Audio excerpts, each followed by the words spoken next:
આ છે the grey red spot.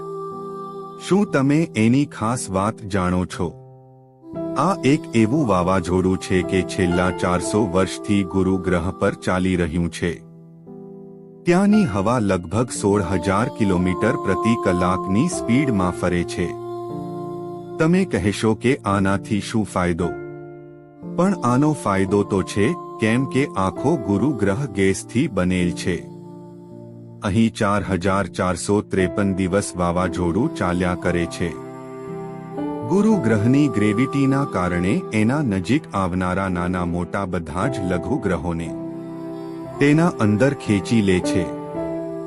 ને આવું જ 17 મે 1994 થયું હતું. લેવી નવ નામનો એક લઘુ ગ્રહ આપણી ધરતી તરફ આવતો હતો, જેની સાઇઝ 6 કિલોમીટર સુધીની હતી.